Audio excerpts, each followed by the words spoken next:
যারা 70 থেকে 80 দশকের হলিউড সিনেমা দেখেছেন তারা নিশ্চয়ই হলিউড অভিনেতা জেমস উডসকে চিনে থাকবেন। আমেরিকার মদদে ইসরায়েল যখন ফিলিস্তিনের হাজার হাজার মানুষের জীবন নিয়ে নিচ্ছিল, ধ্বংস করে দিচ্ছিল বাড়িঘর, তখন ওই জেমস উডস দারুণ খুশি হয়েছিল। বলেছিলেন, গাজায় কোনো যুদ্ধবিরতি নয়, ওদের সবাইকে শেষ করে দাও। সেই জেমস উডস এখন মাথায় হাত দিয়ে কাঁদছেন, কারণ ক্যালিফোর্নিয়ার দাবানলে তার বহুমূল্যের বাড়ি পড়ে গিয়েছে। সোশ্যাল মিডিয়াতে জেমস উডস যখন আহাজারি করছিলেন, তখন অনেকেই তার সেই পুরাতন টুইট সামনে এনে দেখাচ্ছিলেন কর্মফল কতটা ভয়াবহ হতে পারে। গাজা ইসরায়েলের ইচ্ছাকৃত ধ্বংসযজ্ঞের সাথে হয়তো লস অ্যাঞ্জেলেসের ভয়াবহ দাবানলের তুলনা হয় না, তবে সবারই মনে রাখা উচিত মহান আল্লাহর বিচার যে কোনো রূপেই সামনে আসতে পারে। যে আমেরিকা প্রতি বছর ইসরায়েলকে হাজারো কোটি টাকার অস্ত্র দিচ্ছে, এবার তারাই হেরে গেল জঙ্গলের আগুনের কাছে। প্রায় $150 বিলিয়ন সম্পদের এই ক্ষতি আমেরিকার উপর বড় এক বোঝা হয়ে রইবে। তবে শুধু আর্থিক ক্ষতি নয়, লস অ্যাঞ্জেলেসের বাস্তুহারা লাখ লাখ বাসিন্দা কিছুটা হলেও উপলব্ধি করতে পেরেছে গাজাবাসীরা প্রতিদিন কেমন পরিস্থিতির মধ্য দিয়ে যাচ্ছে। হলিউডের নামি দামি তারকারা একটা দিনের জন্য হলেও পেয়েছেন আগুনের তাপ। লস অ্যাঞ্জেলেসকে দেখলে এখন মনে হবে এখানে কোনো পারমাণবিক বোমা ফেলা হয়েছে, অথবা এটা ফিলিস্তিনের কোনো যুদ্ধ বিধ্বস্ত শহর। ক্যালিফোর্নিয়ায় চলমান দাবানলের কারণে সৃষ্ট ধ্বংসযজ্ঞকে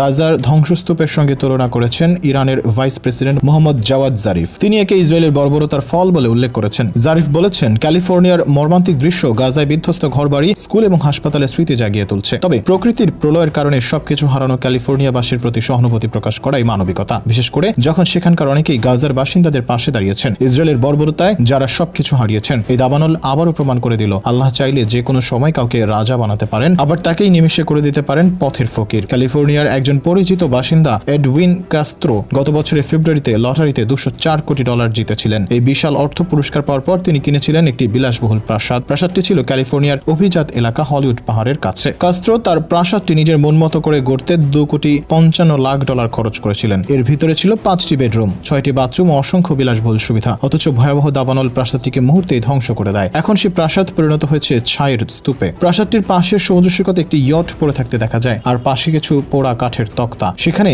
দামি গাড়ি রাখা ছিল, সেটিও পুরো ছাই হয়ে গেছে। লস অ্যাঞ্জেলেসের এই দাবানল তথাকথিত সভ্য সমাজের মুখোশ খুলে দিয়েছে। ভয়াবহ এই অগ্নিকাণ্ডের মধ্যেও অনেকে ফায়ার সার্ভিসের সদস্য সেজে লুটপাট করছে। লস অ্যাঞ্জেলেস পুলিশের ক্যাপ্টেন মাইক লরেঞ্জ বলেছেন, বাসিন্দাদের ছেড়ে যাওয়া ঘরবাড়িতে লুটপাটের ঘটনায় অন্তত 20 জনকে গ্রেফতার করা হয়েছে। এই সংখ্যা বেড়েই চলেছে। গ্রেফতার ব্যক্তিদের মধ্যে 2 জন ফায়ার সার্ভিসের সদস্য সেজে লুটপাট করছিলেন। এদিকে যে হলিউড প্রতিনিয়ত আমেরিকার যুদ্ধকে বড় করে দেখিয়ে সিনেমা বানায়, সেই রাজকীয় শহরটিও ছাই হয়ে গিয়েছে। উড়ে গিয়েছে Anthony Hopkins, Jeff Bridges, Mel Gibson, John Goodman, Billy Crystal, Paris Hilton, Maria Shriver সহ বহু জনপ্রিয় তারকার কোটি টাকার বাড়িঘর। দাবানলে ঘরে আগুন লেগে মৃত্যু হয়েছে একসময় জনপ্রিয় শিশু শিল্পী রোরি স্কাইজের। লস অ্যাঞ্জেলেসের মালিবুতে 17 একর জমির উপরে একটি বাড়িতে থাকতেন স্কাইজ। শুধু হলিউড তারকাই নয়, বলিউডের বেশ কিছু খ্যাতিনামা তারকাও থাকেন বিলাসবহুল শহরে, যাদেরই একজন খ্যাতিমান বলিউড অভিনেত্রী প্রীতি জিন্তা। প্রীতি তার স্বামী সন্তান নিয়ে একই শহরে বসবাস করতেন। প্রীতি জানান, আগুন ছড়িয়ে পড়ার পর লস অ্যাঞ্জেলেসে তার প্রতিবেশীদের ধ্বংসযজ্ঞ দেখতে হবে, এমনটা তিনি কখনো চিন্তাও করেননি। বন্ধু পরিবারগুলোকে সরিয়ে নেওয়া হয়েছে। ধোঁয়াচ্ছন্ন আকাশ থেকে তুষারপাতের মতো ছাই পড়ছে। বাতাস শান্ত না হওয়া নিয়েই ভয় ও অনিশ্চয়তার মধ্যে রয়েছেন প্রীতি। শিশু ও দাদা দাদির বয়সের মানুষগুলোর সঙ্গে কি ঘটবে তা নিয়েও চিন্তিত এই অভিনেত্রী। চারপাশে ধ্বংসযজ্ঞ দেখে হৃদয় ভেঙে গেছে তার। তবে সৃষ্টিকর্তার কাছে প্রীতি কৃতজ্ঞ যে তারা নিরাপদে আছেন। দাবানলে যারা সব হারিয়েছেন, অন্যত্র সরে গেছেন, তাদের জন্য প্রার্থনা করেছেন এই অভিনেত্রী। লস অ্যাঞ্জেলেসের ইতিহাসে এরকম দাবানল